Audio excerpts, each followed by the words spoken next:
je voudrais vous parler globalement de l'envers de la dette, mais ce titre l'envers de la dette, on pourrait dire c'est l'escroquerie de la dette. C'est-à-dire comment en fait ce qu'on prétend être une dette de l'Afrique vis-à-vis de l'Occident ou vis-à-vis de la France, c'est exactement l'inverse. C'est exactement l'inverse et cette dette, elle n'est pas d'abord économique, elle est d'abord politique. C'est-à-dire que je vais vous parler de politique. Je suis un économiste, parce que j'ai fait de l'économie il y a un peu plus de 35 ans, parce que je pensais que c'était comme ça qu'on luttait contre les problèmes d'injustice, d'inégalité, etc. Bien, aujourd'hui, je suis un économiste qui pense que ça passe d'abord par la politique, c'est-à-dire que quand vous prenez un pays comme le Cameroun, par exemple, qui est un pays riche, extraordinairement en ressources matérielles et en ressources humaines, son seul problème, c'est pas la richesse, c'est la légitimité du pouvoir. Si vous avez un pouvoir qui passe son temps à détruire tout ce que les gens fabriquent et à organiser la corruption, comment voulez-vous qu'un peuple s'en sorte? Donc les problèmes sont des problèmes de légitimité et vous allez voir pourquoi ces problèmes de légitimité se posent.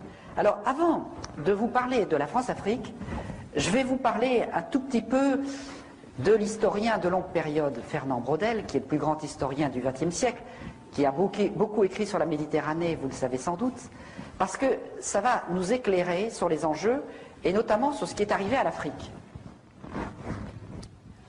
Braudel décrit toute l'histoire de l'économie, mais aussi de la politique, comme une maison à 3 étages.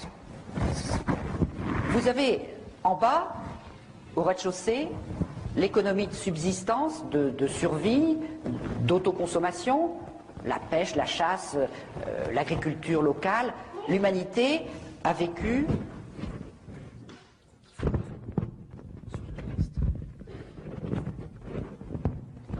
c'est bon. L'humanité a vécu pendant plus d'1 million d'années exclusivement dans ce rez-de-chaussée.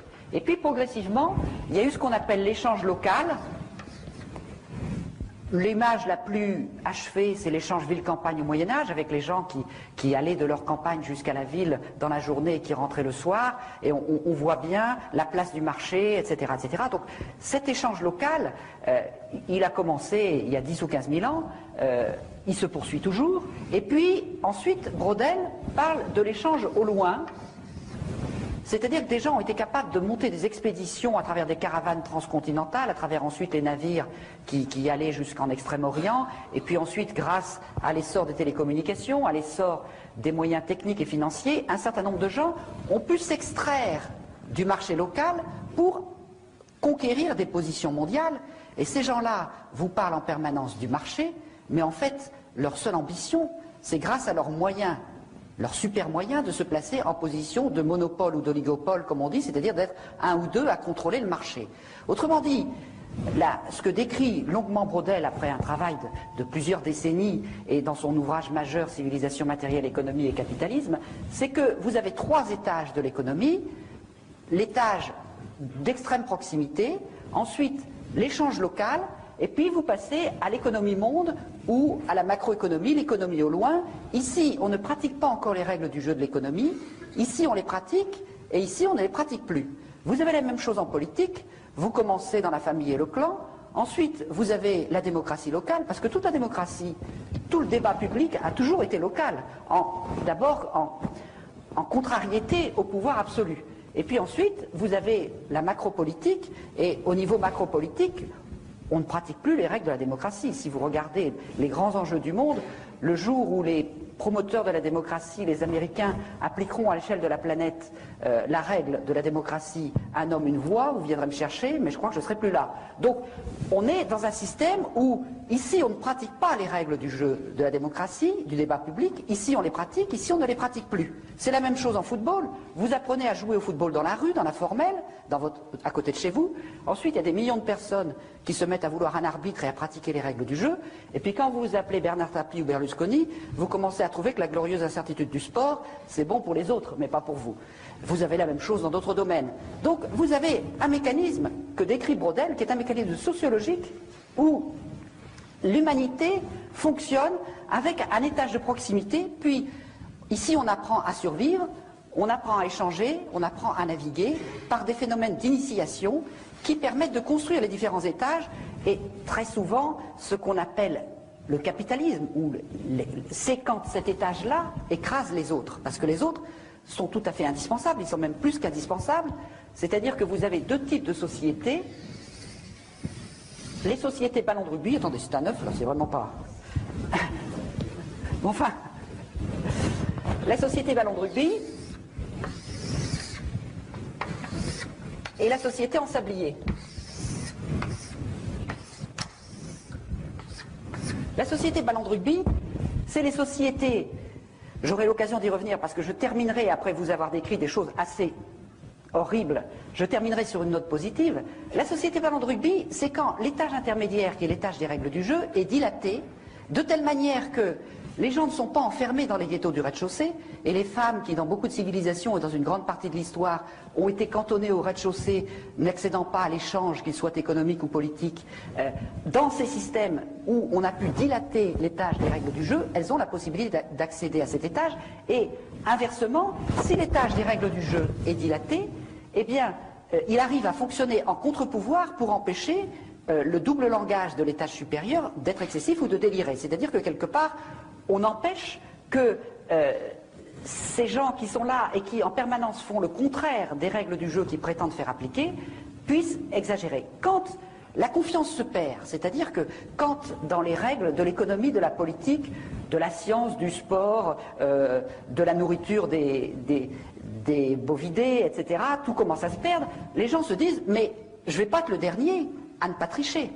Et à ce moment-là, l'étage intermédiaire qui est dilaté par la confiance dans les règles du jeu se crève comme un ballon et on passe dans le système en sablier. C'est-à-dire qu'il n'y a plus un cycliste qui croit qu'on peut courir sans être dopé. Et par conséquent, on passe dans ce domaine-là. Autrement dit, si vous voulez, ce qui fait qu'il y a une démocratie, qu'il y a un développement, etc., suppose qu'il y ait une confiance dans un minimum de règles du jeu. Et quand ces règles du jeu sont trop atteintes, on passe dans des sociétés extrêmement violentes où il y a des très riches, il y a des très pauvres, et les très riches gagnent au détriment des très pauvres.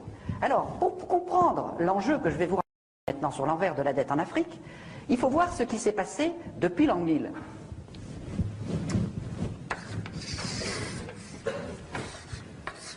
Je dessine brièvement l'Afrique. En l'an 1000, les Africains, ils naviguaient jusqu'en Chine. Il y avait de très grands États en Afrique. À la même époque, nous, en Europe, on clapotait péniblement dans la Méditerranée. Donc, en l'an 1000, les Africains, ils avaient l'économie de subsistance, ils avaient l'échange local, et ils accédaient à l'économie monde, à la macropolitique, à l'économie monde, etc.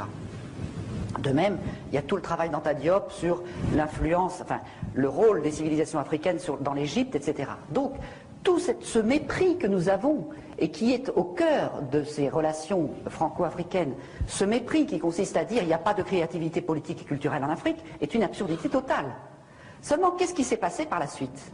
À partir de 1500, il y a eu les Portugais qui ont encerclé l'Afrique de 1400 et 1450 en l'espace d'un siècle. Autrement dit, avec cet encerclement, et puis ensuite l'esclavage, on a capturé l'étage supérieur, l'accès à l'économie monde de l'Afrique.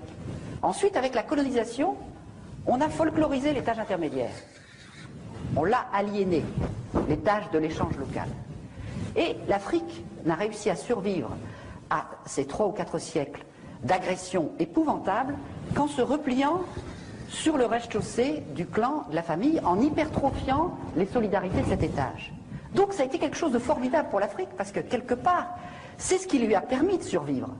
Et ces solidarités-là sont très importantes. J'ai écrit tout un livre sur ce fonctionnement à partir de Braudel, et on s'aperçoit bien qu'en permanence, c'est de là que tout repart. C'est là que sont les gènes des civilisations, c'est de là que les valeurs d'une société peuvent repartir. Qu'est-ce que c'est que conquérir l'indépendance à partir de 1960? C'était pour les Africains reconstruire les étages qui avaient été détruits par la colonisation et l'esclavage. Et donc vous allez voir que tout ce que je vais vous expliquer maintenant de la France-Afrique, ça a été un jeu depuis 40 ans qui a consisté en permanence par toutes sortes de moyens politiques, économiques, barbouzards ou idéologiques, de faire retomber en permanence l'Afrique dans ce niveau-là en lui disant vous n'êtes pas capable de déployer des règles du jeu, qu'elles soient économiques, politiques, culturelles, à ce niveau-là, ni d'accéder à l'économie monde. Et donc c'est cela l'enjeu dont je vais vous parler maintenant assez brièvement.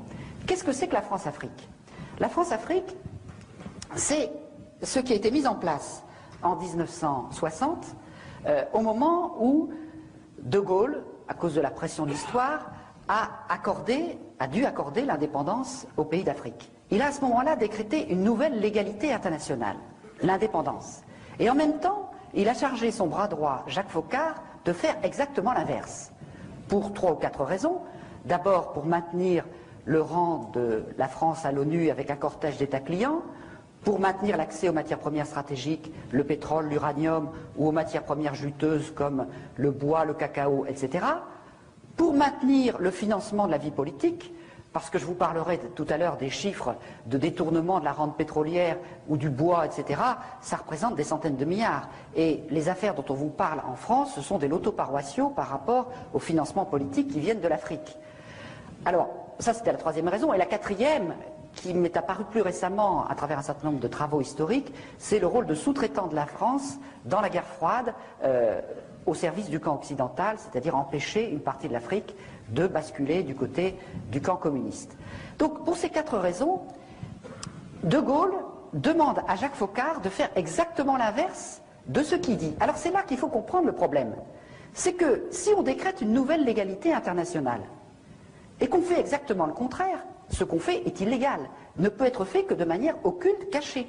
Et c'est pour ça que toutes ces relations franco-africaines sont très majoritairement cachées aux yeux du public, parce qu'elles sont inavouables, puisque la nouvelle légalité, c'est l'indépendance. Autrement dit, la France-Afrique, c'est comme un iceberg. Vous avez 10% d'émergés, la France, patrie des droits de l'homme, meilleure amie de l'Afrique, généreuse, etc., toute une face immaculée dans la relation franco-africaine, et vous avez 90% d'immergés, qui est la réalité profonde de la réalité franco-africaine, qui est le système mis en place par Jacques Foccart et qui visait à maintenir la dépendance. Quels étaient ces moyens inavouables? Je vais très vite parce que je voudrais ensuite passer à l'actualité et puis aux enjeux actuels. Quels étaient les moyens parallèles, illégaux, inavouables de tenir cette relation franco-africaine? Le premier, ça a été de faire un grand ménage pour choisir des chefs d'État amis de la France, souvent d'ailleurs avec la nationalité française, parfois tout simplement des agents des services français comme Omar Bongo, qui vivent souvent en France d'ailleurs, tous ces gens-là. Donc on a choisi des proconsuls à la peau noire. On les a choisis comment? D'abord par une guerre civile épouvantable au Cameroun qui a fait entre 100 000 et 400 000 morts, une guerre digne du Vietnam qui ne figure dans aucun manuel d'histoire. Ensuite, en assassinant les chefs d'État légitimes élus par la population, comme Sylvanus Olympio au Togo, qui a été assassiné par 4 sergents-chefs revenant de la guerre d'Algérie, dont l'un d'entre eux est toujours au pouvoir, Eyadema. Tout cela sous la supervision de l'officier français qui était chargé d'assurer sa sécurité. Barthélemy Boganda, par exemple, le centrafricain, est mort dans un accident d'avion suspect. Donc on a fait un grand ménage.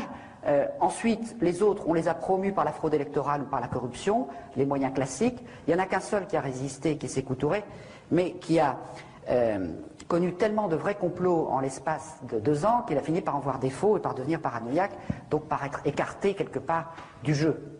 Donc on a mis en place un certain nombre de chefs d'État amis, et on a pu tenir ce système par un ensemble de mécanismes parallèles que je n'ai pas beaucoup le temps de décrire, mais sur lesquels on reviendra si vous voulez. C'est une présence mercenaire, mais ces mercenaires comme Bob Denard, c'était déjà des vrais faux mercenaires, puisque chaque fois qu'il avait un procès, l'ensemble des services secrets venait dire « mais monsieur Denard travaille pour nous, ce n'est pas un mercenaire, c'est un corsaire de la République ». Donc on voit bien que c'était des moyens occultes qui en fait ne trompaient pas grand monde.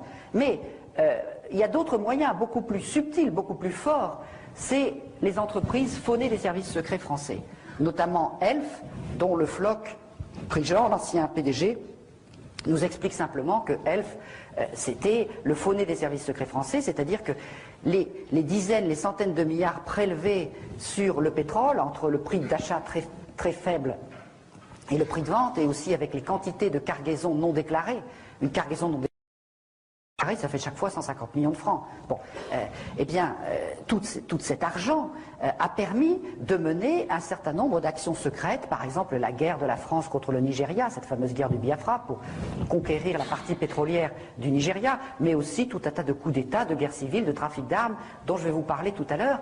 Et tout cela a été alimenté par un certain nombre de circuits financiers parallèles, par les surfacturations des gros chantiers, par un certain nombre de petites entreprises de sécurité dans l'environnement pétrolier qui faisaient payer 3 fois leurs prestations et qui étaient dirigées par des gens comme Denard. Donc la différence servait à leurs bonnes œuvres. Ou bien les missions de coopération, nous en avons eu la preuve, avaient des petites sociétés barbouzardes qui leur facturaient 3 fois le prix pour se mettre de côté la différence et puis pouvoir mener leurs actions parallèles. Donc on a mis tout un tas de mécanismes qui permettaient de pomper le fric, si vous voulez, des pompes à fric, qui permettaient de tirer une bonne partie de la substance de la rente des ressources africaines et de l'extraire, notamment, grâce au franc CFA. On vous dit toujours le franc CFA, c'est un cadeau fait à l'Afrique. Le franc CFA, ça veut dire colonie française d'Afrique, je vous rappelle. Bon. Le franc CFA, étant donné que c'est un franc convertible, ça permettait de manière très simple que quand on faisait un don ou un prêt à l'Afrique, eh bien l'avion repartait aussi vite de Yaoundé ou de Lomé pour aller en Suisse, et là les billets neufs, grâce à la convertibilité du franc CFA, étaient transformés en devises et partagés entre le décideur français et le responsable africain. Une partie de la dette de l'Afrique qui s'explique comme ça. Bon, mais c'est vrai, ça c'est le mécanisme le plus simple, il y en a d'un peu plus compliqué, c'est toujours le même principe. La convertibilité du franc CFA a été l'instrument le plus sûr d'extraire une grande partie des ressources de l'Afrique. Et quand je parle de la rente des matières premières, il faudrait rajouter la rente de l'aide publique au développement, parce que si nous en sommes arrivés là, c'est que pendant 10 ans on s'est battu pour faire en sorte que les 40 milliards d'aide publique au développement, de nos impôts, que nous croyons servir pour l'aide publique au développement, aillent au moins en partie à destination. Et quand on s'est aperçu que ce n'était pas possible, on s'est dit, il y a quand même un vrai problème. Il y a 98% de ces 40 milliards qui servent à autre chose qu'à lutter contre la pauvreté. Il y en a la moitié qui est détournée, une autre moitié qui sert des objectifs de prestige ou de politique d'influence, et il y en a à peine 2% qui sert à lutter contre la faim ou les problèmes de pauvreté. Nous avons fait une statistique qui montre que quand vous comparez l'aide publique française par habitant avec la richesse d'exportation des pays, eh bien plus le pays est riche, plus il est aidé. Alors on ne va pas vous dire que c'est pour lutter contre la pauvreté. Plus il est pauvre, moins il est aidé. On voit bien à quoi ça sert et où va l'argent. Je n'ai pas le temps de développer ça, mais il faut bien voir que toute cette politique qui a été mise en place, donc à la fois de pillage par des moyens occultes, de présence barbouzarde. Alors chaque chef d'État avait à côté de lui un officier de la DGSE qui était chargé de veiller à la sécurité de ce chef d'État ou le débarquer du jour au lendemain quand il avait cessé de plaire. Un Amani Diori au Niger, par exemple, le jour où il est venu l'idée de vendre de l'uranium à autre chose que la France, il a été débarqué immédiatement. Quand Denard a débarqué aux Comores en 1995, il y avait des officiers de la DGSE qui étaient chargés de la protection du président en place, et ils sortiraient pour laisser partir le président, parce que ce président-là, Johar, avait cessé de plaire. Donc on voit bien qu'on est dans un mécanisme du degré zéro de l'indépendance, que ce soit au niveau politique, au niveau monétaire, au niveau économique, au niveau militaire. Là non plus, j'ai pas le temps de développer, mais tous les généraux, les officiers sont formés en France, recrutés, n'ont une carrière rapide que ceux qui entrent dans les cercles d'initiés, et ces généraux deviennent assez souvent d'ailleurs chefs d'État et sont dans un copinage permanent avec les réseaux militaires de la France-Afrique. Donc on est dans un mécanisme de captation de la dépendance totale. Pour vous donner un dernier exemple, qui est le plus caricatural, enfin peut-être pas, mais le plus actuel, c'est ce qui se passe au niveau des élections depuis 1990. Parce que, vous comprenez, dans la mesure où on met ici en place des chefs d'État amis, et on leur dit, enrichissez-vous, confondez l'argent public et l'argent privé, donnez l'exemple de la corruption. Dans la mesure où on dit ça à ces gens-là, on comprend bien que le développement, il n'a pas été très loin. Si vous passez du service public qui restait un tout petit peu au moment des indépendances au self-service public généralisé, si vous avez cette corruption qui monte, en plus la baisse du cours des matières premières, et puis ensuite, je vous expliquerai le scandale de la dette, vous voyez bien que ces dirigeants, quand est arrivée en 1990 une incroyable poussée démocratique en Afrique, ils ne pouvaient pas dire au peuple « élisez-moi parce que je vais faire le bien et le développement du peuple ».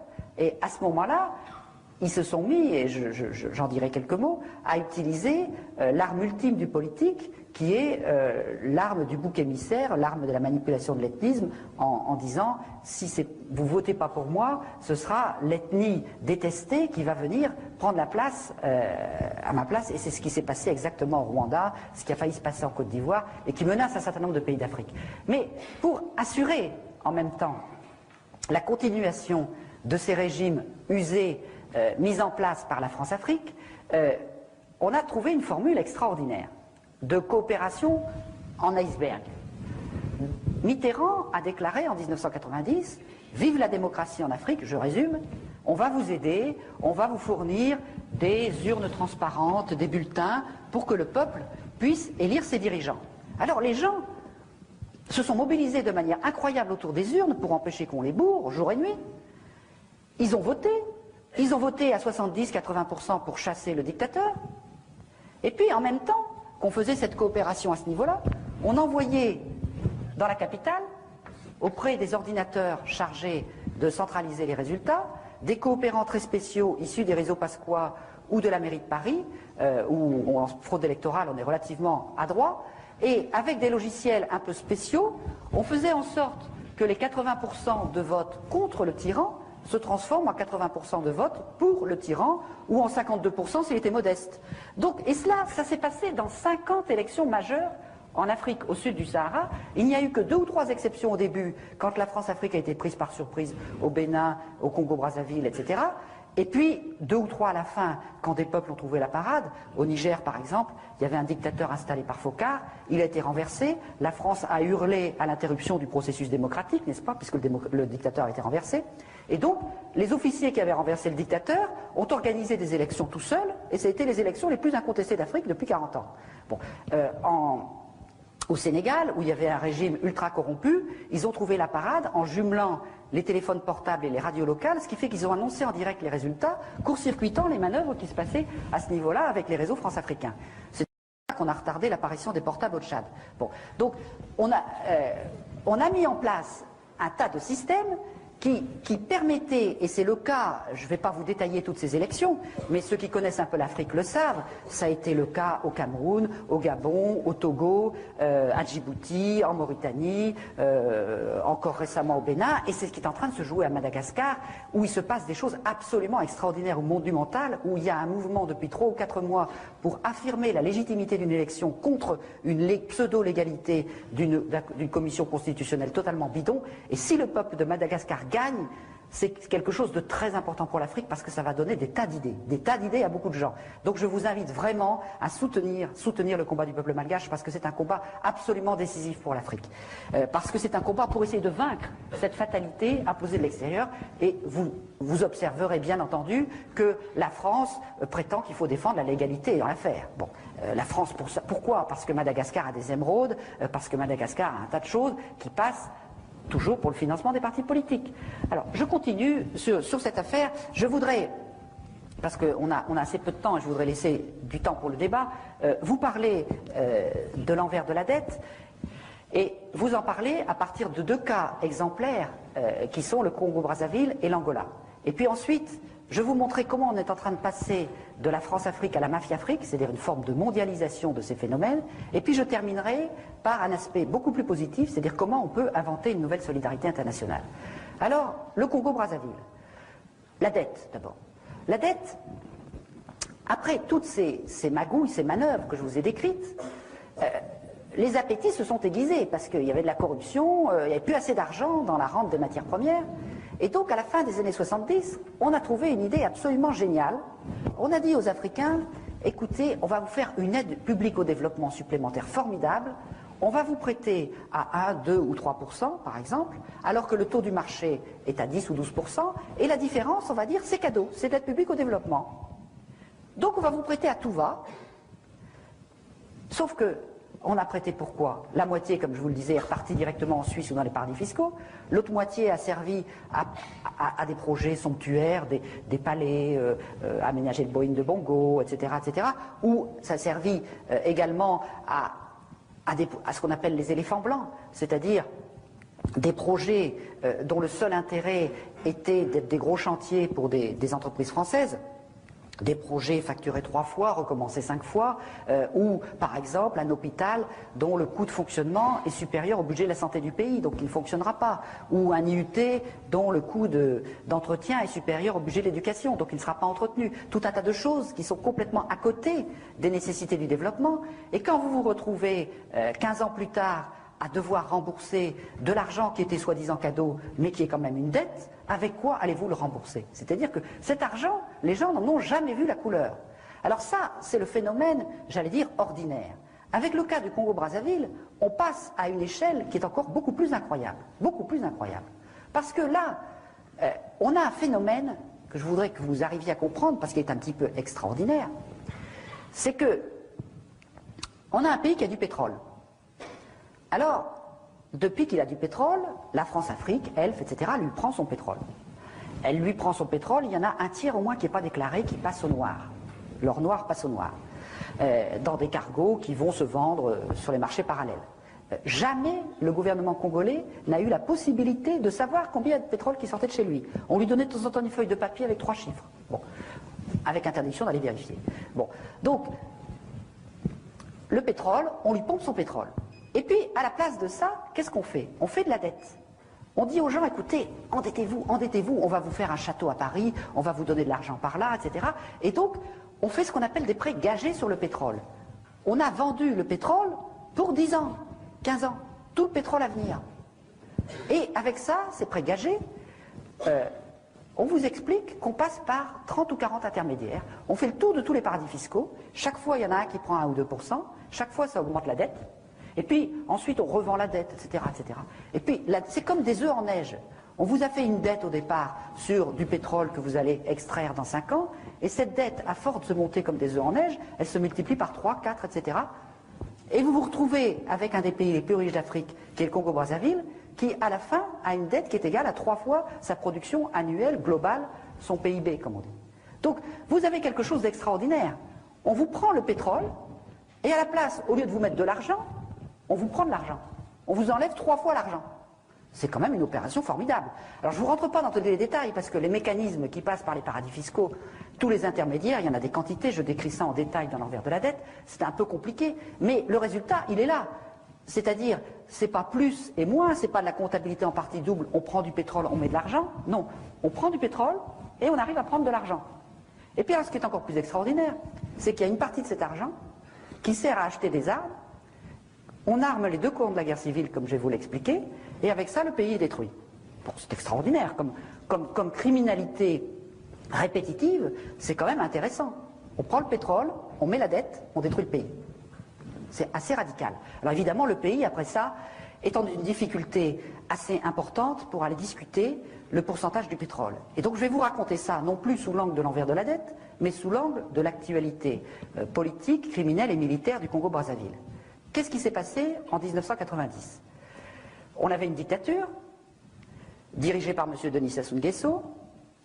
M. Denis Sassou Nguesso, c'est un personnage assez folklorique, anti-impérialiste, développant des discours sur l'inégalité, le marxisme, etc., etc. Mais le Floc a une phrase magnifique, il dit « Le Congo a été un temps marxiste toujours sous contrôle d'Elf ». C'est-à-dire qu'il y avait un agent des services français qui était déguisé en marxiste et qui était en fait le contrôleur d'Elf. Bon, alors cet agent-là, c'était monsieur 17%.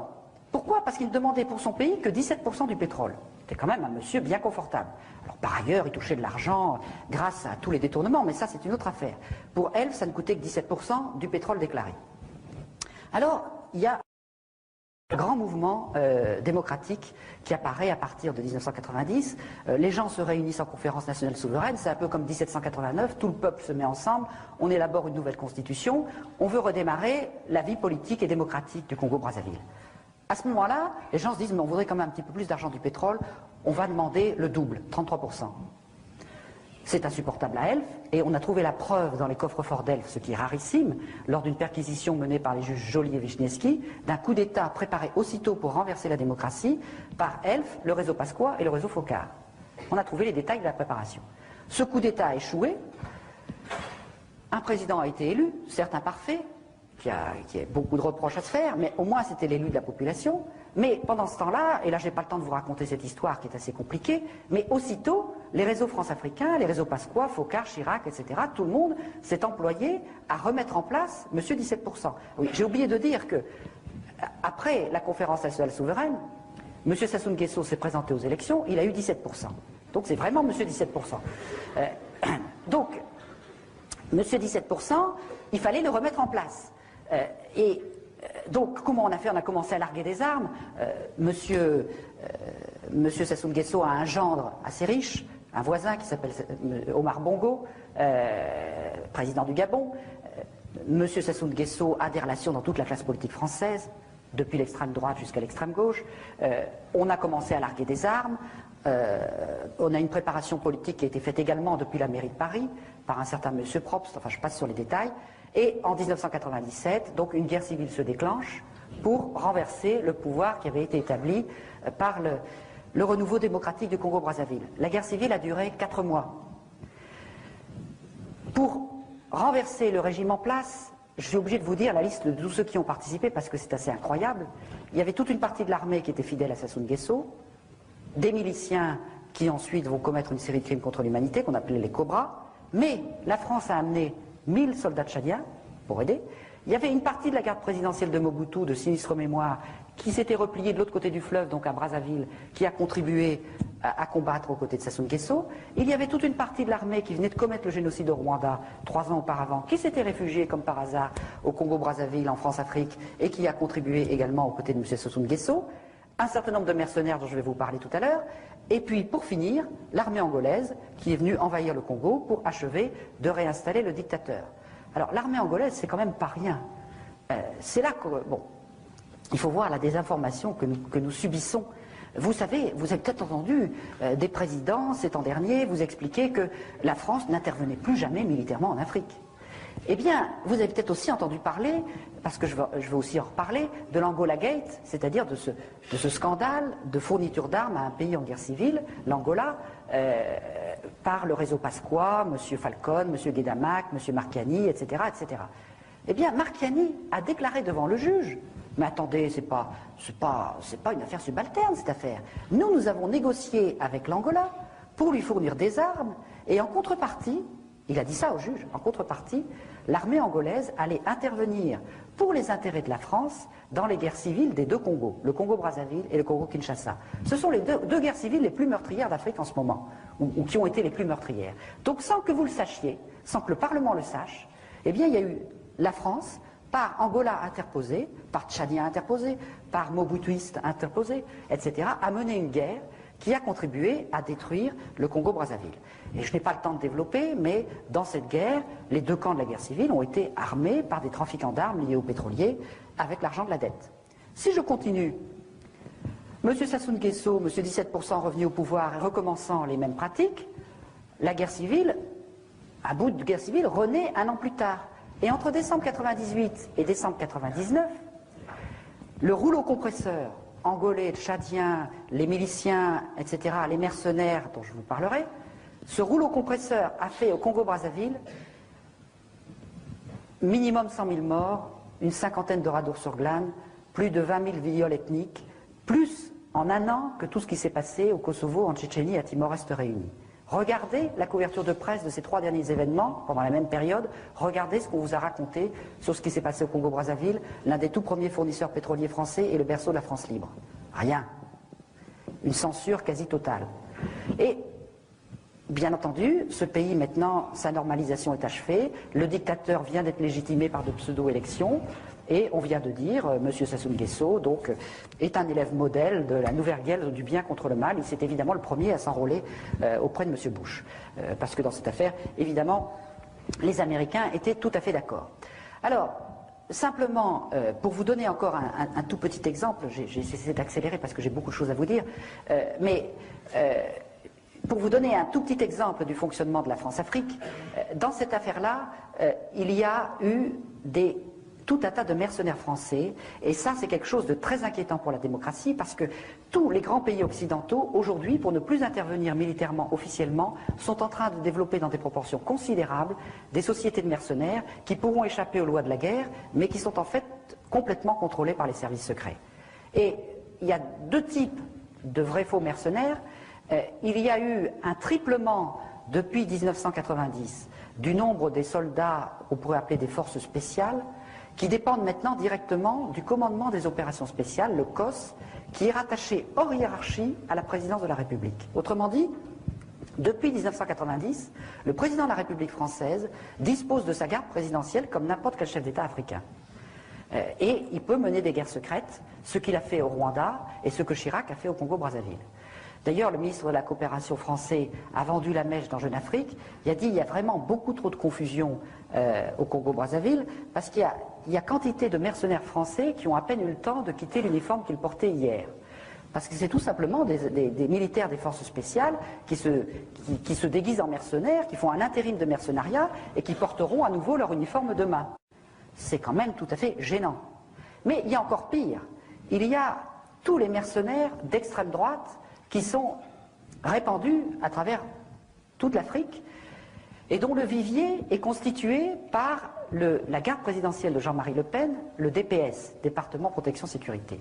Il y a 1700 hommes là-dedans, anciens gendarmes, anciens militaires, anciens policiers. Toutes les sociétés de mercenaires françaises recrutent parmi ces 1700 hommes. Il y a au moins une quinzaine de sociétés de mercenaires, et quand nous sommes plaints de la présence de ces mercenaires au Congo-Brazzaville, au ministère des Affaires étrangères, on nous a dit, mais il faut respecter la liberté du commerce. Alors, ces sociétés, pour voir un peu de quoi il s'agit, il faut que je vous raconte très brièvement l'histoire de Bernard Courcel. Bernard Courcel est un officier du plus secret des services de renseignement français, qui s'appelle la sécurité militaire ou la DPSD. La DPSD est chargée entre autres du contrôle des trafics d'armes et des mercenaires. En 1980, il démarre sa carrière avec un certain Bruno Gollnisch, qui a fait une autre carrière par la suite. Bernard Courcel, chargé de contrôler les mercenaires, il crée sa société de mercenaires avec son frère, qu'on verra ensuite dans les 15 années à venir. Ensuite, il est chargé de la sécurité de l'entreprise Lucher, qui fournit des armes à l'Irak et à l'Iran pendant toute la guerre des années 80. Car la stratégie occidentale, c'était que la guerre dure le plus longtemps possible. Ensuite, je passe quelques épisodes, en 1990, il devient en quelque sorte le garde du corps de Madame Mitterrand-Bis, Anne Pajot. Madame Mitterrand-Bis était conservatrice du musée d'Orsay, et pas du Quai d'Orsay, pardon. Et Monsieur Bernard Courcel a été chargé de la sécurité du musée d'Orsay. Quand on sait les dizaines de millions, pour ne pas dire les centaines de millions, que Mitterrand a dépensé pour garder le secret de sa vie privée, on peut difficilement imaginer un personnage plus près du cœur du pouvoir. Or, sans transition, en 1994, M. Bernard Courcel est nommé directeur de la garde présidentielle de Jean-Marie Le Pen. Il passe de Mme Mitterrand-Bis à Jean-Marie Le Pen sans transition, et pendant 6 ans, il va être le directeur de ce vivier de mercenaires, qui l'enverra un peu partout, en Afrique et ailleurs. En 1999, il devient directeur de la garde présidentielle de M. Sassou Nguesso au Congo-Brazzaville, qui venait de commettre une série de crimes contre l'humanité, et 2 mois plus tard, directeur de la sécurité des installations pétrolières françaises au Gabon, un poste tout à fait marginal. Donc vous voyez cette espèce de glissement entre Mitterrand, les trafics d'armes, les mercenaires, la garde présidentielle de Le Pen, la sécurité des installations pétrolières, ça a quelque chose de tout à fait hallucinant. Et vous avez peut-être vu récemment sur France 3, après un interview dans Libération, qu'un repenti de chez Courcel avait expliqué comment ils faisaient leurs coups en Afrique, comment de temps en temps ils venaient aussi menacer des opposants en France, et comment, quand ils étaient un peu trop désœuvrés, on les envoyait dans les quartiers sensibles brûler des voitures pour y attiser aussi un peu l'ethnisme, parce qu'il n'y a pas de raison de développer le racisme seulement en Afrique. Donc vous voyez quand même que ces mécanismes sont assez inquiétants pour la démocratie. Alors je continue dans le négatif avant de passer un peu plus dans le positif, parce qu'il faut aller au fond du négatif. Il faut quand même nettoyer un peu les esprits de ce côté-là. Alors, il faut un petit chiffon. Je passe en Angola. L'Angola, c'est un pays très contrasté. C'est le pays le plus riche d'Afrique. Il y a d'énormes gisements d'or noir, de pétrole. c'est l'Arabie saoudite du XXIe siècle. Des patates d'or noir, de pétrole, gigantesques au large de l'Angola. Et en même temps, c'est le pays le plus malheureux d'Afrique parce qu'il est en guerre civile depuis 25 ans. On sait aujourd'hui, c'est tout à fait prouvé, que les Américains, les Français et d'autres armaient les deux côtés de la guerre civile. D'ailleurs, à Elf, c'était très simple. Sirvin armait les rebelles et Tarallo armait le gouvernement. Donc ça pouvait durer longtemps. Donc, un pays en guerre civile, un pays avec une richesse pétrolière extraordinaire. Alors, à ce niveau-là, quand il y a tant de pétrole, il faut partager les risques. On fait ce qu'on appelle des consortiums, c'est-à-dire des camemberts. Donc vous avez une grande patate d'or noir qui va produire 3-4 millions de tonnes, et vous avez ceci qui n'est pas un signe de paix, 43% pour Total Elfina, 43% pour une société anglo-saxonne, Chevron, Exxon ou tout ça, parce qu'évidemment, l'opposition, la guéguerre franco-américaine ou franco-britannique, c'est de la propagande à usage subalterne. Quand il s'agit de choses sérieuses, on s'entend. Mais le plus intéressant, c'est ce qui se passe ici. C'est-à-dire, il y a 10% pour une société qui s'appelle Falcon Oil. Alors, Falcon Oil, c'est M. Falcon qui a enlevé un nœud et qui a fondé une société pétrolière aux États-Unis. Il n'est pas plus pétrolier que vous et moi, mais lui, le pasquoyen anti-américain, s'est installé à côté de Bush et était le plus gros contributeur de la campagne électorale de Bush. Puis à côté, vous avez une société de mercenaires israéliens, l'Efdan, et ce type de schéma, avec d'autres sociétés, vous le retrouvez dans toutes les patates d'or noir. Autrement dit, vous avez un gisement gigantesque, est inscrit pour toute sa durée de vie la fourniture de biens et services de guerre. C'est comme ça que tous les pays d'Afrique, et d'ailleurs, qui ont le malheur d'avoir du pétrole, au lieu que ça les enrichisse, ça les appauvrit, parce que la guerre est dans les gènes de l'exploitation pétrolière. Quand on a compris ça, on est obligé d'entrer dans des considérations assez inquiétantes. C'est-à-dire que, en fait, tous ces gens, les Marchiani, les Falcon, les Guédamac, les Sirvin, etc., ces gens-là qui sont dans le pétrole, ils sont aussi dans les ventes d'armes. C'est pour ça que l'affaire Elf est une affaire de trafic d'armes. Pourquoi, quand on parle d'affaire Elf, c'est l'affaire des frégates de Taïwan? Mais parce que c'est exactement la même chose. Tout l'argent du pétrole, une grande partie de l'argent du pétrole, passe par les paradis fiscaux. Une grande partie passe par des circuits opaques et occultes. Or, les armes, c'est la même chose. Il y a entre 25 et 50% de commissions. Tout passe par les paradis fiscaux. Et donc, puisque c'est les mêmes tuyaux, c'est les mêmes gens qui s'en occupent. Ces gens-là, ils font à la fois dans le pétrole et dans les armes. C'est d'autant plus pratique qu'il y a une partie de l'argent du pétrole qui sert à acheter des armes. Et tout ça constitue des cagnottes considérables. Pourquoi? Parce qu'il n'y a pas seulement les armes et le pétrole. Tous ces gens-là dont je viens de vous parler, ce sont soit des agents des services secrets, soit des honorables correspondants des services secrets. M. Falcon et M. Guédamac étaient protégés par la DST. M. Guédamac est aussi dans l'orbite de l'ancien KGB, du Mossad. M. Falcon est très proche des États-Unis. Tous ces gens-là, ils sont multicartes des services secrets. Alors, qu'est-ce que ça veut dire en fait? Ça veut dire que depuis la guerre froide notamment, l'ensemble des services secrets, des deux camps, ont toujours eu des besoins de financement très supérieurs à ce que leur votaient les parlements. Et par conséquent, depuis toujours, ils se sont constitués des cagnottes en trafiquant, en magouillant dans le pétrole, dans les armes, mais on pourrait aussi dire les diamants, la forêt, etc. Donc vous avez une sorte de triangle. Armes, pétrole, services secrets.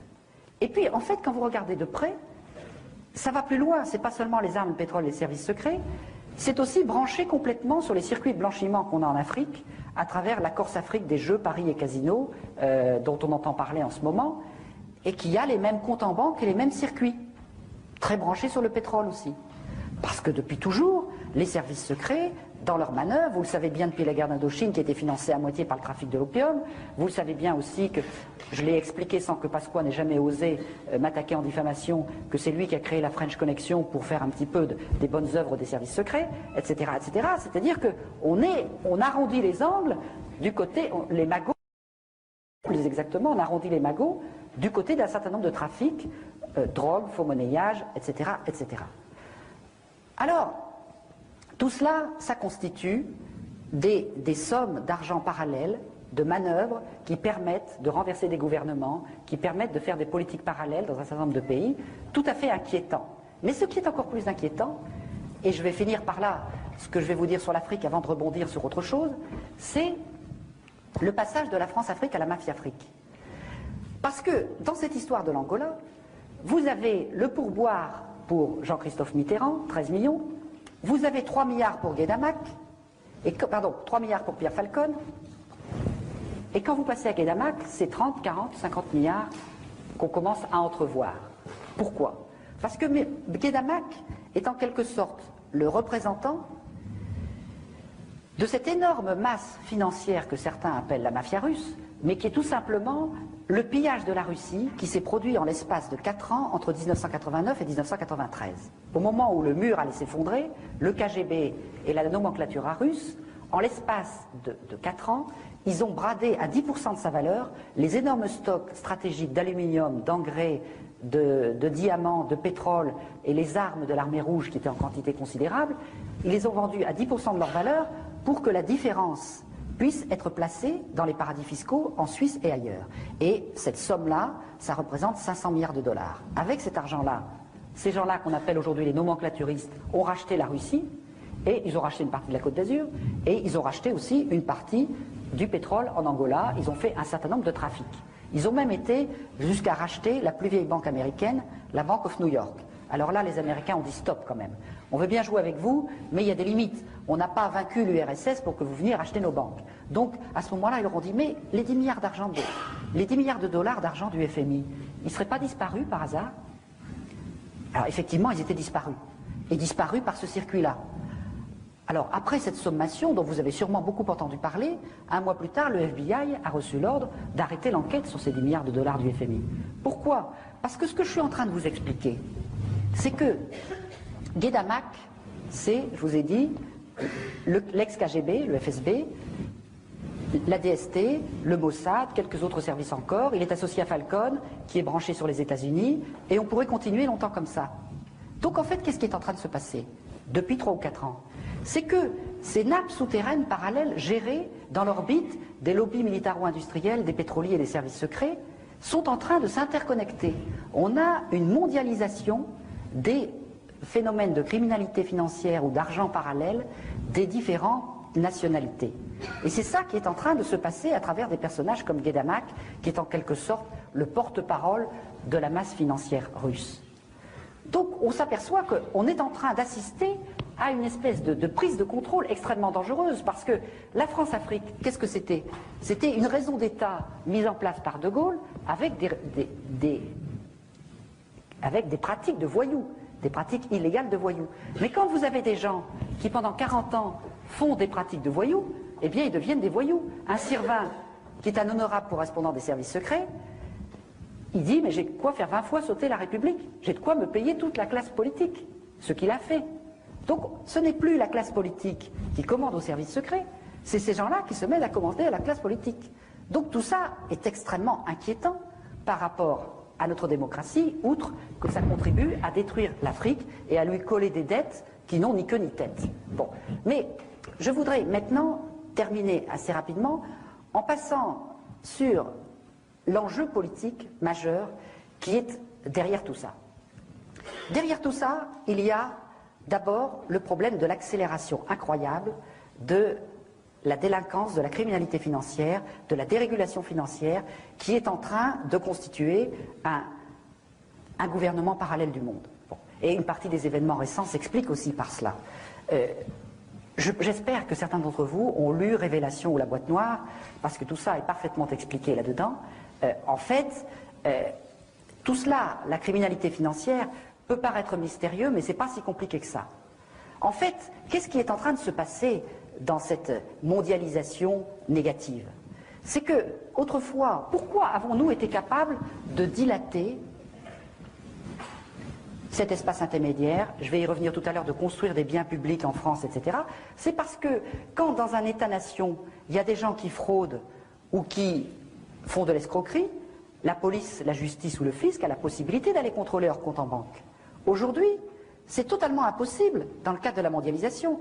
Le juge Van Ruymbeck vous explique qu'un mafieux qui place 10 millions de dollars d'argent de la drogue en Suisse, à Genève ou à Lugano, en 24 heures, il crée 4 sociétés écrans dans 4 paradis fiscaux, il fait 4 virements, et si un juge vient le savoir par miracle, il lui faut 1 an et demi pour remonter chaque virement. C'est-à-dire 6 ans pour remonter ce que quelqu'un a déplacé en 24 heures. Par conséquent, on est dans un système d'impunité totale. Et il n'y a aucune raison que ça s'arrête.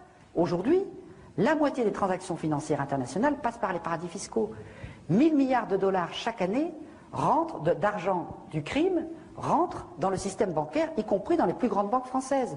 Et dans l'envers de la dette, j'explique que les 3 des principaux établissements bancaires français, le Crédit Agricole, la Société Générale, la BNP Paribas, sont profondément impliqués dans ces mécanismes de destruction de l'Afrique. Bon. Donc, vous voyez que on est dans un mécanisme totalement dérégulé, et ce que vous explique très bien Denis Robert dans ses livres Révélation et la boîte noire, c'est que tout ça n'est pas si mystérieux que ça, qu'on peut d'ailleurs probablement lutter contre assez facilement, parce que tout ça est rassemblé dans 2 chambres de compensation mondiales, l'une à Bruxelles, l'autre à Luxembourg, qui s'appellent Euroclear et Clearstream, et que dans ces cocottes minutes de la finance mondiale, eh bien, ils ont découvert que la moitié des comptes étaient non déclarés et étaient dans les paradis fiscaux. Autrement dit, ces chambres de compensation, qui sont des coopératives des plus grandes banques mondiales, là-dedans, il y a la moitié des comptes qui sont non déclarés.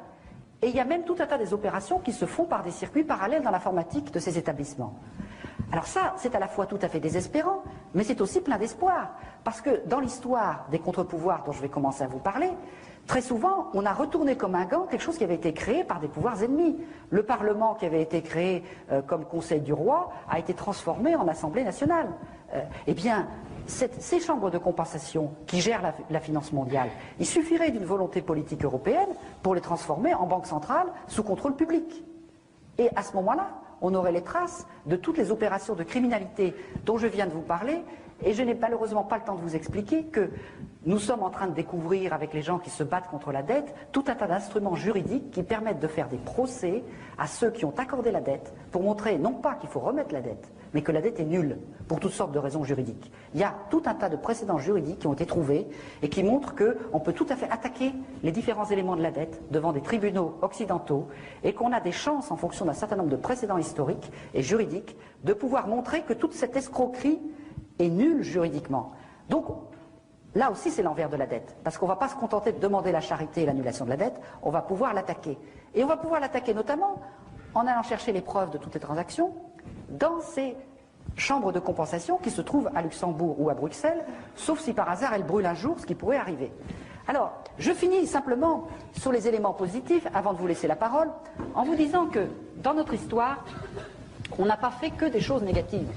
En 200 ans, on a quand même été capable, et je suis obligé de caricaturer très vite pour laisser un peu de place au débat, on a été capable quand même de construire à l'échelle nationale ou européenne un petit peu de biens publics. En 1815, on avait à peu près 15% de biens publics en France sur un petit gâteau national, une petite production nationale brute. On avait un peu de police, la police, oui, une justice de classe, quelques routes, etc. 150 ans plus tard, 200 ans plus tard, on a à peu près 45% de biens publics. C'est-à-dire qu'il y a eu tout un mouvement social, des luttes sociales, qui ont exigé de la dignité, qui ont demandé de l'éducation, de la santé, des retraites, du droit du travail, des congés payés, etc. C'est-à-dire qu'il y a eu tout un combat pour la dignité, qui s'est fait difficilement sur la durée, mais qui a eu pour objectif de dire, mais attention, dans la richesse qui est produite, il y a de la richesse qui est marchande, des biens privés, mais il y a aussi de la richesse qui ne doit pas être de la marchandise, qui est beaucoup trop importante. C'est-à-dire ce qui nous fait exister, ce sont des choses beaucoup plus importantes que ce qui nous fait produire. Et même aujourd'hui, il n'y a plus personne à la Banque mondiale, contrairement à ce que vous croyez, qui ose défendre le principe, ou contester le principe, qu'un peuple bien éduqué et en bonne santé est plus efficace économiquement qu'un peuple malade et analphabète. C'est-à-dire que un niveau de bien public suffisant est absolument indispensable, y compris pour la prospérité économique. Mais pas seulement. Tous les pays qui sont classés en tête aujourd'hui en matière de développement humain, un indice statistique qui ne comprend pas que la seule richesse économique, eh bien tous ces pays ont au moins 35 à 40% de biens publics. Donc on voit bien que ceux qui se battent pour le maintien d'un haut niveau de biens publics se battent en fait pour des biens de civilisation, des biens de dignité. Ce qui fait que dans un pays, tout le monde et tout n'est pas à vendre. C'est-à-dire que le phénomène de création des biens publics a eu aussi un phénomène de dilatation, d'expansion de la richesse globale. Et contrairement à tous ceux qui prétendaient que ce n'était pas possible de payer la santé, l'éducation, les congés payés, etc., ça a développé tout un tas d'activités qui fait qu'en fait, aujourd'hui, y compris la richesse privée, est plus importante que quand on avait moins de biens publics. Eh bien, quel est l'enjeu au niveau international? Aujourd'hui, au niveau international, on a 0,3% de biens publics à l'échelle mondiale. Quelque chose de ridicule. On va devoir, de manière absolument indispensable, si on veut combattre l'effet de serre, si on veut combattre les grandes épidémies, si on veut assurer la sécurité alimentaire, une justice pénale internationale, combattre la pollution des océans, on va devoir créer du bien public à l'échelle mondiale, y compris aussi pour réguler la criminalité financière. En même temps, les deux jeunes Guinéens qui, en s'envolant dans une soute d'avion, il y a 2 ans, ont dit aux dirigeants d'Europe: nous sommes des êtres humains, nous avons droit à l'éducation et à la santé. Ils sont morts de froid, mais ils ont été enterrés comme des prophètes dans leur pays, et c'est des prophètes. Ils ont parfaitement raison. On ne pourra pas ne pas leur donner raison. C'est inévitable. Donc, nous allons conquérir, tous ensemble, des biens publics à l'échelle mondiale. Et ça change totalement le principe de la solidarité internationale. Parce que là, ce n'est pas nous qui allons les aider à travers une espèce d'aide au développement néocoloniale, plus ou moins charitable et plus ou moins détournée. Ceux qui vont se battre pour conquérir du bien public parce qu'ils ne l'ont pas, eh bien, en fait, c'est eux qui vont nous aider. Parce que c'est eux qui vont initier un jeu à somme positive par rapport à une humanité qui aujourd'hui va droit dans le mur en confinant ses richesses à un tout petit nombre. Donc on se rend compte que la perspective d'une construction des biens publics à l'échelle mondiale, sur laquelle nous avons beaucoup travaillé et qui est beaucoup plus accessible que vous ne pensez, parce que nous avons dans notre mémoire le souvenir de la manière dont nous les avons conquis, eh bien, cette construction des biens publics à l'échelle mondiale renverse complètement la perspective de la solidarité internationale. Et à partir de là, j'en viens maintenant tout de suite à ma conclusion, si un Jean-Christophe Mitterrand, qui plaide son innocence dans tous les sens du terme, est capable de planquer 13 millions de francs en Suisse pour ne pas payer l'impôt, ça veut dire que bientôt il n'y aura plus que les pauvres et les imbéciles pour payer leurs impôts, c'est-à-dire pas grand monde. Qu'est-ce que c'est que ça ici? C'est pas la quête à la sortie des églises, c'est le fisc. Le fisc, c'est une œuvre de civilisation.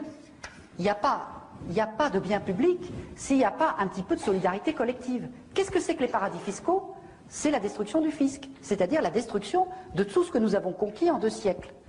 Donc vous voyez aujourd'hui clairement que les paradis fiscaux, ce n'est pas seulement par là que s'en va tout le sang et toute la richesse de l'Afrique, c'est aussi par là qu'est en train de se détruire tout ce que nous avons conquis de notre côté. Et par conséquent, pour ceux qui avaient un petit peu perdu leur boussole en matière militante, nous savons maintenant clairement ce que nous ne voulons et ce que nous ne voulons pas. Si nous voulons des biens de civilisation, c'est-à-dire des biens publics, eh bien, en même temps, nous savons que nous devons combattre ce qui les détruit, c'est-à-dire la criminalité financière.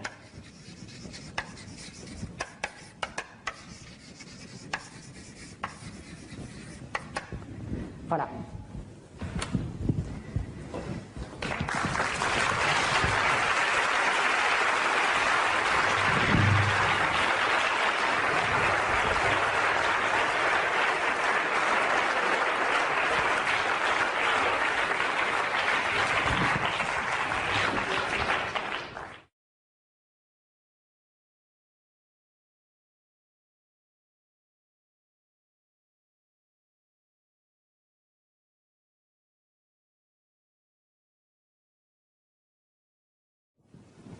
Bon, je vais d'abord répondre à ces 2 questions parce qu'elles sont importantes et elles vont ensemble.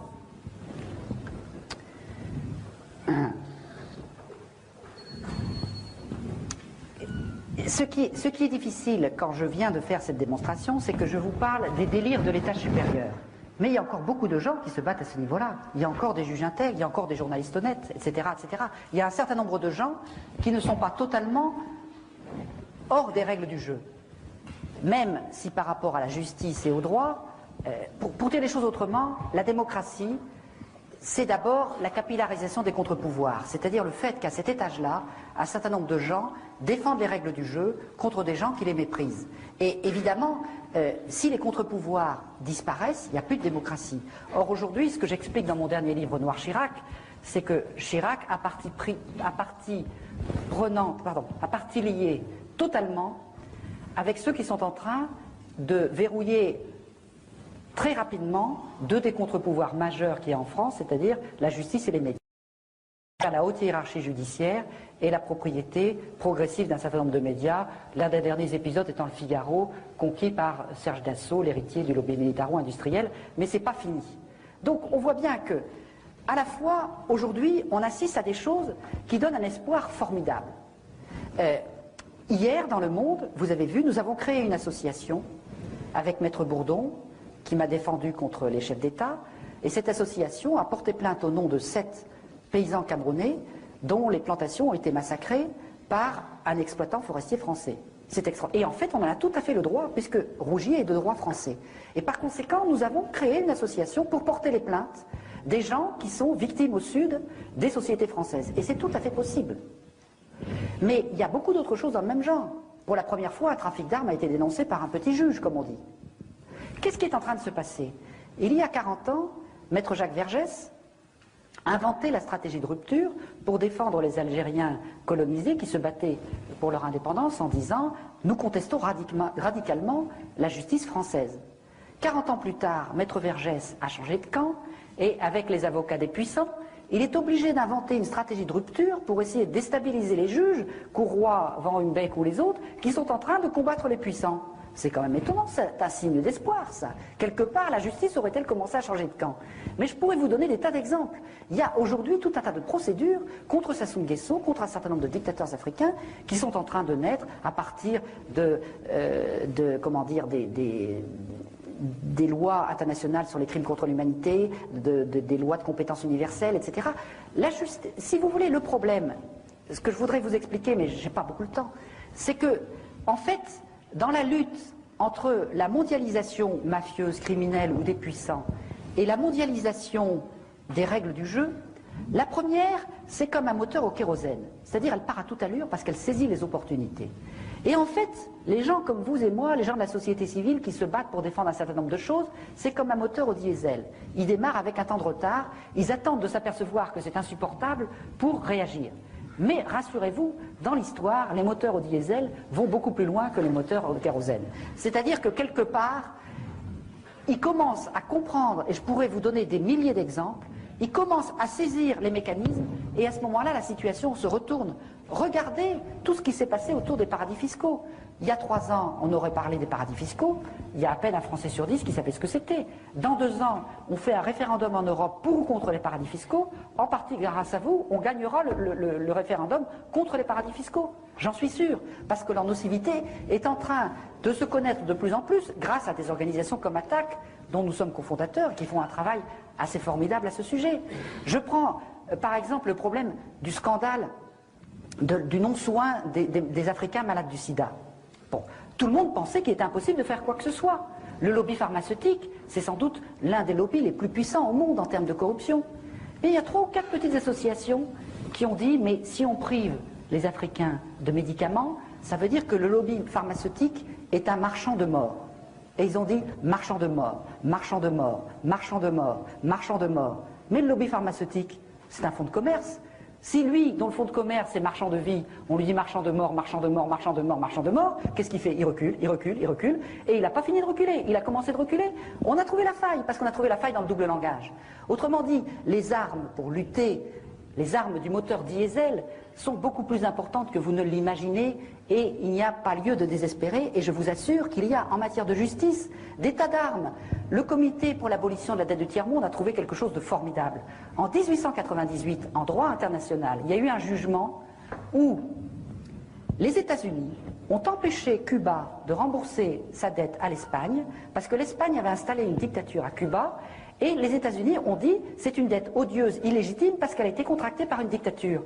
Mais si on applique ce principe de droit international, il y a beaucoup de pays d'Africains qui vont vite être libérés de leurs dettes. Or, c'est les États-Unis qui ont mis le précédent en avant. Donc, on a quand même quelques armes juridiques. Et je pourrais vous en citer des quantités comme ça. Donc il ne faut pas du tout jeter le manche avant la cognée, il faut se dire on a démarré plus tard, mais regardez le forum de Porto Alegre, le forum de Davos, c'est vraiment le concentré de l'étage supérieur. En 2 ans, Porto Alegre a ridiculisé Davos. Et c'est pas fini.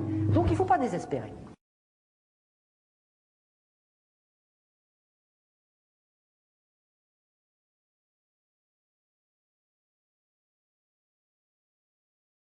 Ben, je vais d'abord répondre à ces 2 questions parce que c'est plus facile en s'en souvenant.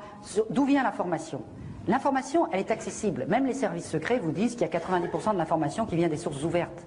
Il suffit de faire un travail de chercheur d'or, de dépouiller l'ensemble de la presse française et étrangère. Alors la presse française, il y a une bonne partie des informations, mais vous savez, c'est comme certains poissons dont raffolent les Japonais. Quand vous connaissez bien les désinformateurs, c'est souvent là qu'il y a la meilleure information. Donc il suffit d'isoler le poison et on trouve un certain nombre de choses. Donc vous avez toute la presse française, toute la presse étrangère qui n'a pas du tout les mêmes biais que la presse française, pas toujours.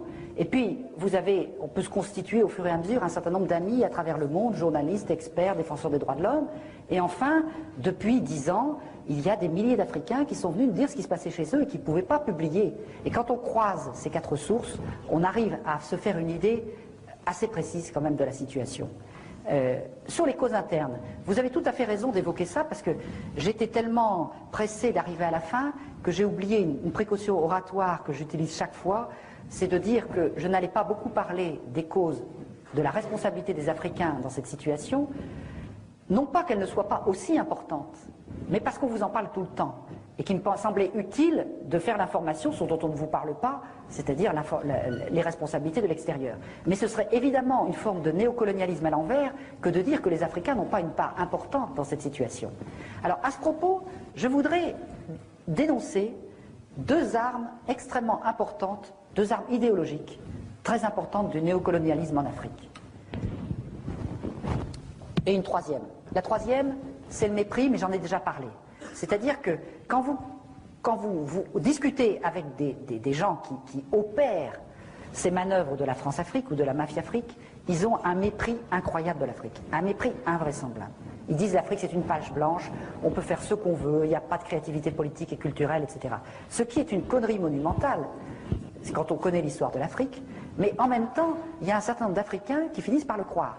Et ça, se libérer de l'effet miroir de ce mépris, c'est un premier point extrêmement important. Le 2e point, c'est que je vous ai expliqué qu'après la colonisation et l'esclavage, l'Afrique a hypertrophié ses solidarités de proximité. Elle doit reconstruire l'étage des règles du jeu et de l'échange et l'étage de son accès à la société monde. Or, il y a 2 idéologies qu'on inculque à l'Afrique et qui l'empêchent en permanence de sortir de là, qui la fait retomber là-dedans. C'est l'idéologie qui consiste à dire la fatalité de la corruption. Parce que s'il y a fatalité de la corruption en Afrique, qu'est-ce que ça veut dire? Ça veut dire qu'il n'y a pas de solidarité possible hors de la famille immédiate et du clan, donc que l'Afrique n'est pas capable de reconstruire des règles du jeu, et que par conséquent elle est condamnée à être toujours dépendante et à rester enfermée dans son rez-de-chaussée. Or, il y a tout un tas de gens qui vous disent la corruption c'est pas grave, c'est naturel, etc., etc. Vous savez très bien que quand je dirais, ce que l'Afrique a de valeur et de tradition, ce n'est pas le pillage, le mensonge, etc. On apprend autre chose. Mais après ça, on vous dit, vous ne pouvez pas fonctionner à l'étage supérieur sans la corruption. Tant que les Africains ne combattront pas la corruption en se disant, ce langage de corruption, c'est un langage néocolonial parfait, eh bien, il y aura beaucoup de mal à en sortir. J'en ai beaucoup discuté avec les Sénégalais qui ont réussi à renverser un système illégitime, mais maintenant ils sont confrontés à leurs propres problèmes. Comment ils vaincent la corruption? Parce que s'ils restent dans la corruption, ils ne s'en sortiront pas. Et le 2e langage idéologique, c'est le langage de l'ethnisme. On vous dit, vous ne pouvez pas fonctionner en dehors des solidarités ethniques. Mais si vous ne pouvez pas fonctionner en dehors des solidarités ethniques, c'est que vous n'êtes pas capable de mettre en place des règles du jeu qui permettent de les dépasser. Au Congo-Brazzaville, où il y a eu, pendant les 10 premières années, quand même un véritable effort d'indépendance. Il y a eu des syndicats qui se sont créés, par exemple. Ces syndicats étaient naturellement nationaux, transethniques. Eh bien, aujourd'hui, il y a des gens qui veulent détruire les syndicats pour faire un syndicat par ethnie. Mais si on fait ça, ça veut dire qu'on enferme le pays complètement au rez-de-chaussée. Il n'en sortira plus. Donc, vous voyez bien que le langage qui enferme les gens dans la fatalité de l'ethnisme ou la fatalité de la corruption est le meilleur outil du néocolonialisme pour maintenir ces pays dans la dépendance.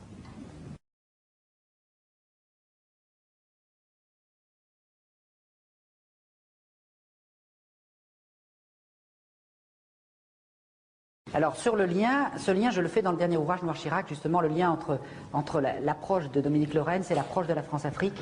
C'est en fait le lien des stratégies de la guerre froide. Mais je n'ai pas le temps de développer ici. Disons que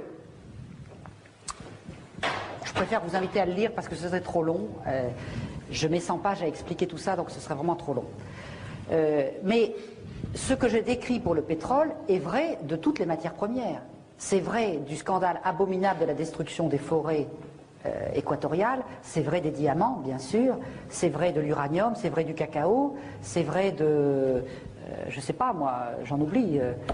Donc, ce système de pillage de la rente, c'est vrai de la pêche, par exemple, dans des proportions scandaleuses. Bon. Donc ce système-là, il s'applique à toute l'exploitation rentière des richesses de l'Afrique. Et la deuxième question, c'était... Oui, sur le tribunal pénal international, je sais qu'il y a un certain nombre de gens qui sont sceptiques, mais nous nous battons énormément. Non pas, je ne parle pas du tribunal pénal international de La Haye ou tout ça, je parle de la Cour pénale internationale qui va démarrer à la fin de l'année. Bon. Il faut savoir quand même, en termes de biens publics, c'est quelque chose d'essentiel. Quand il y a eu, en 1945, la réaction du monde entier après le génocide des Juifs, plus jamais ça, les pays ont été obligés de réunir la Convention de Genève contre le génocide. Et en même temps qu'ils mettaient en place cette Convention de Genève contre le génocide, ils envoyaient leurs meilleurs juristes pour la rendre inapplicable. Et donc la société civile, pendant 40 ans, a remonté la pente, et tout un tas de gens se sont battus pour qu'on rende applicables les conventions de Genève, et finalement, il y a eu la création d'une Cour pénale internationale qui va bientôt démarrer, et que la France-Afrique a combattu avec la dernière énergie, et que les États-Unis combattent. Donc tout ça, c'est plutôt bon signe. Pourquoi je n'ai pas, comment dire, je ne suis pas sceptique par rapport à la Cour pénale internationale? Parce que je crois à l'auto-évolution des institutions. C'est-à-dire que quand on crée une institution, au début elle est très imparfaite. Quand on a créé la justice républicaine en France, vous croyez qu'elle ne privilégiait pas les riches? Elle commence toujours de manière imparfaite. Mais quand vous créez ce genre d'institution, peu à peu se décline un langage qui s'appelle le droit, et peu à peu on peut contester le droit, parce qu'on n'est plus tout à fait dans l'arbitraire, on est dans des procédures écrites, des procédures visibles, et donc au lieu, si vous voulez, pour résumer, c'est un peu le sous-titre de mon dernier bouquin, c'est secret et impunité. L'impunité va avec le secret. Tout ce que je vous développe ici, c'est une perspective de biens publics. Les biens publics, ce n'est pas seulement des biens pour tout le monde, c'est des biens qui se débattent en public. Et par conséquent, une justice même imparfaite, elle se débat en public. Et quand vous êtes en public, vous gagnez déjà beaucoup de choses, parce que quelque part, vous pouvez combattre l'impunité. Et pourquoi j'écris Noir Chirac? Parce que Noir Chirac est au cœur d'un certain nombre de mécanismes secrets qui lui valent toute son impunité. Et donc l'enjeu principal, avant d'obtenir des choses, c'est de se battre contre tous les systèmes d'oligarchie qui veulent faire fonctionner l'économie et la politique dans le secret, sans parler du militaire.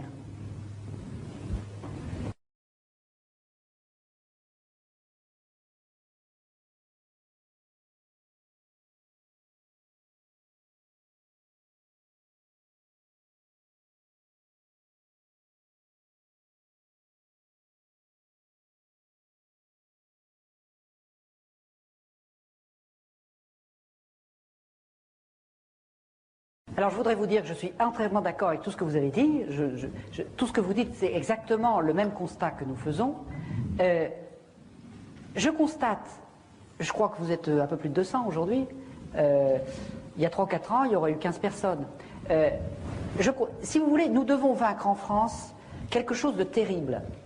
Les Français n'ont pas plus envie de savoir les crimes qui ont été commis par la France en Afrique, des crimes abominables depuis 100 ans, que les Autrichiens de savoir qu'il y avait proportionnellement plus de nazis en Autriche qu'en Allemagne. C'est-à-dire que, quelque part, il y a une protection extraordinaire de l'ensemble des médias, de la classe politique, mais aussi des citoyens contre les mauvaises nouvelles. Je suis en train de vous apprendre des mauvaises nouvelles. Et dans un premier temps, ça fait mal d'apprendre des mauvaises nouvelles. Après ça, on a envie de se battre. Mais personne n'a envie de franchir cette étape. Donc, nous avons dû lutter pendant 10 ans contre une résistance sourde de tout un tas de gens qui voulaient dire tout ça, ça n'existe pas. Nous avons été capables d'imposer le concept France-Afrique. Aussitôt, quelques journalistes bien payés ont été envoyés dans les journaux pour dire la France-Afrique c'est fini depuis 5 ans ou 10 ans. De même que Chirac vous dit en 1995 les financements politiques c'est fini depuis 1990, en 2000 il vous dit c'est fini depuis 1995 et en 2005 il vous dira c'est fini depuis 2000. Bon, eh bien on vous dit la France-Afrique c'est fini alors que ça dure plus que jamais. Mais ce que je remarque c'est quand même qu'il y a de plus en plus de gens qui ont envie de savoir et qui commencent à sentir, comme vous le disiez très bien, que ce n'est pas seulement le malheur des Africains qui est en train de se faire, c'est notre propre malheur. Comment pensons-nous que par rapport à un continent qui va bientôt compter 1 milliard d'habitants, nous pourrons avoir des relations pacifiques si nous continuons de vendre à l'Afrique ce que nous avons de pire en termes de voyoucratie? Bon, je crois que c'est de l'ordre de l'évidence.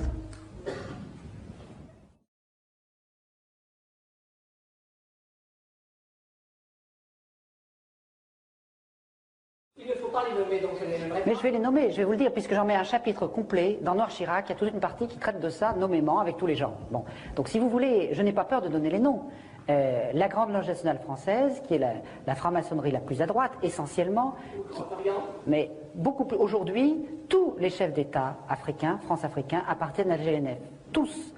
Tous les dictateurs. Certains furent sensibles au Grand Orient, oui, avec Christian Mouchy, tout à fait. Mais ils sont tous passés à la GLNF. Et de même que les principaux responsables des services secrets, de même que les généraux qui commandent les anciennes troupes coloniales, de même que le lobby une grande partie des gens qui dirigent le lobby pétrolier, et les 3 chefs d'État qui m'ont fait un procès, Omar Bongo, Sassou Nguesso, Idriss Déby, Arkady Guédamac, dont j'ai parlé tout à l'heure, qui me fait un procès qui est un haut dignitaire de la GLNF, tout l'état-major de TF1, une grande partie de la presse régionale, etc., etc., font partie de ces réseaux d'initiés dont j'explique dans Noir Chirac qu'ils ont été constitués dans le cadre de la guerre froide. C'est-à-dire que quand il a fallu mettre en place des moyens de combattre le risque soviétique, il y a eu un service secret dans le service secret de la CIA qui s'est créé et qui a décidé de créer une sorte de chevalerie. Et cette chevalerie, ils l'ont recrutée à la fois dans certaines obédiences maçonniques très à droite, mais également dans les Rose-Croix, également dans les sectes de Templiers, la scientologie, etc. C'est-à-dire qu'il y a toute une partie sectaire initiée, mais qui n'est pas seulement la GNF, c'est aussi la mafia. La guerre froide s'est faite avec la mafia, que ce soit la mafia italienne ou la mafia corse. Et la mafia corse, on lui a attribué des fiefs en Afrique. Et il est en train de vouloir revenir en Corse. Il y a une difficulté importante, et là je tiens à être tout à fait précis, c'est que dans l'histoire de France, dans l'histoire de la démocratie, dans l'histoire de la République, la franc-maçonnerie a joué un rôle positif très important. Beaucoup des institutions républicaines, y compris de la construction du bien public, s'est fait à cause, j'allais dire, de la partie positive de l'humanisme franc-maçon. Or, ce que j'explique dans Noir Chirac, c'est que, en fait, comme il y a une partie secrète et initiatique, c'est une tentation extraordinaire pour les services secrets de tenter de dévoyer cette partie-là pour faire le secret du secret. Et c'est comme ça que dans l'histoire de la franc-maçonnerie, très souvent, il y a eu des responsables des services secrets qui sont devenus grands maîtres. Il y a eu Barouin, il y a eu récemment Guglielmi, etc., etc. Et comme vous l'expliquez, l'ancien patron de la DGSE, M. Marion, a dénoncé un système... Excusez-moi, monsieur.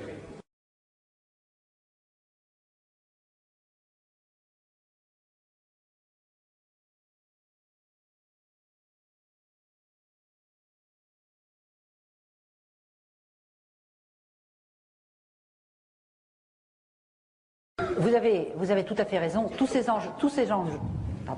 enjeux sont profondément liés. Et nous avons créé, il y a 1 an et demi, une association qui s'appelle Bien Public à l'échelle mondiale, qui a fait un travail pluridisciplinaire tout à fait remarquable pour montrer comment, ce que je vous expliquais au début, dans notre mémoire de l'humanité, on sait qu'on est capable de conquérir du bien public par une espèce de moteur à 3 temps. C'est-à-dire qu'on démarre par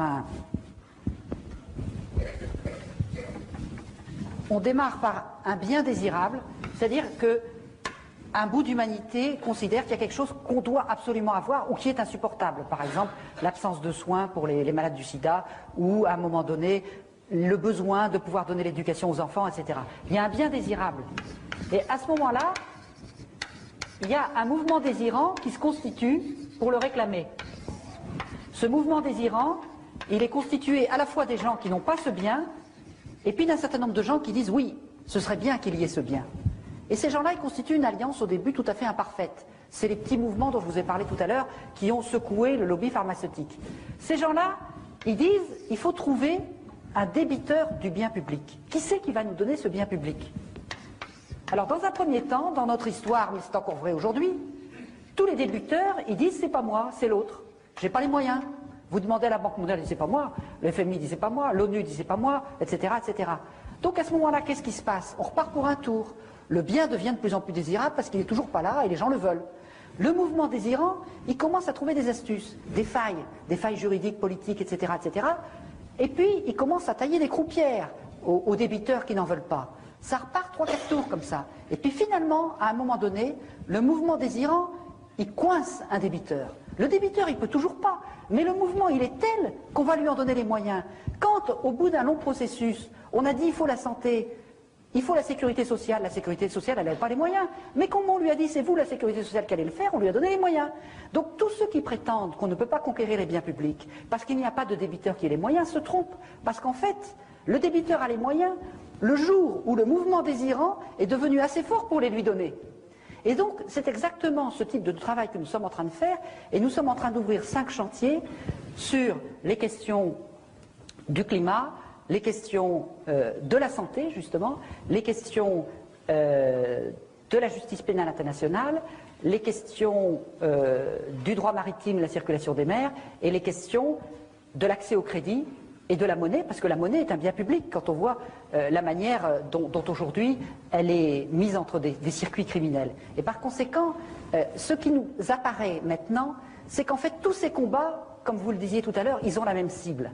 Que ce soit les problèmes de farine animale, que ce soit les problèmes du lobby pétrolier qui refuse de lutter contre l'effet de serre, que ce soit les problèmes de destruction des forêts, c'est toujours la criminalité financière et la dérégulation qui est derrière. Et par conséquent, on peut tout à fait mener des combats communs.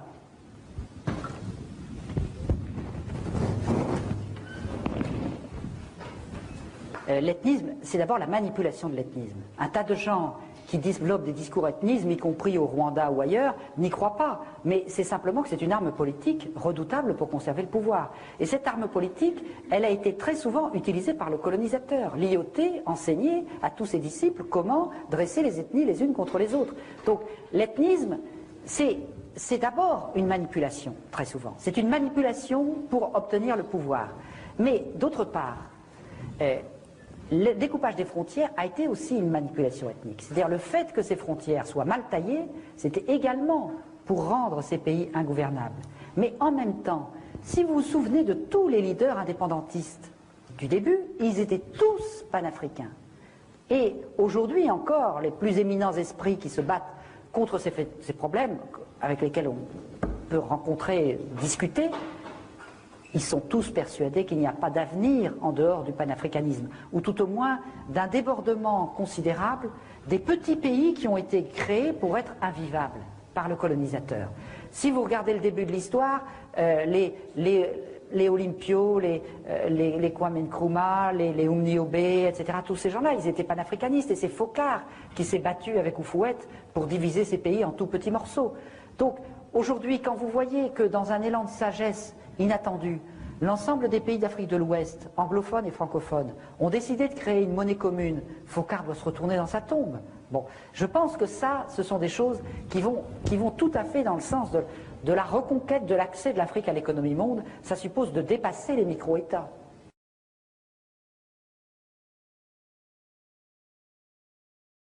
Mais justement, si vous voulez, c'est tout l'enjeu, et je voudrais finir par ça, c'est que aujourd'hui, le néocolonialisme a pris au moment de l'indépendance des gens qui étaient ici, fonctionnant en clan ou en famille, pour les mettre ici et pour fonctionner exactement de la même manière, en court-circuitant complètement l'émergence des contre-pouvoirs, et chaque fois qu'il y en a qui sont apparus, on les a plus ou moins éliminés. Ce n'est pas un hasard si dans ces États rentiers, gouvernés par des clans. Chaque fois qu'il y a des gens qui veulent créer de la richesse économique ou des activités, l'administration fait échouer la création d'activités parce qu'un développement productif suscite des contre-pouvoirs des classes de travailleurs et d'entrepreneurs qui ne dépendent pas de l'État. Donc aujourd'hui, la bataille centrale pour développer, je dirais, les indépendances africaines, c'est la bataille qui consiste à développer à tous les niveaux les mécanismes de solidarité et de construction économique, sociale et politique à cet étage-là. C'est cet étage-là, l'étage des valeurs. Si vous voulez, pour moi, aujourd'hui, le travail essentiel en Afrique, c'est un travail politique, historique, anthropologique, etc. C'est que les Africains discutent, débattent, ils essaient de dire quelles sont nos propres valeurs, qu'est-ce qui va nous permettre de reconstruire, qu'est-ce que nous avons en nous qui nous permet de refuser la corruption, qui nous permet de bâtir des règles du jeu où nous nous reconnaissons, qui ne nous sont pas imposées.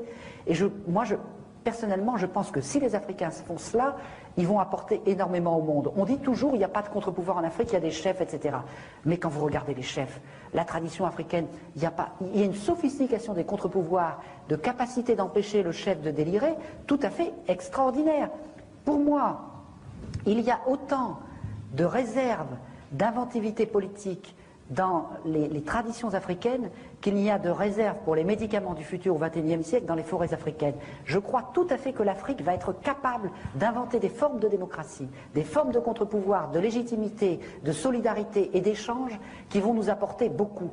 Mais pour qu'elle y arrive, la première condition, c'est qu'elle ait confiance en elle-même. Ça, c'est un ballon, ça ne fonctionne qu'en la confiance. Si les Africains n'ont pas confiance en eux-mêmes, ils ne seront pas capables de déployer tout ce qu'ils ont et qui vont leur permettre de construire ces étages dont ils ont montré dans le passé qu'ils étaient parfaitement capables de les construire. Alors, excusez-moi.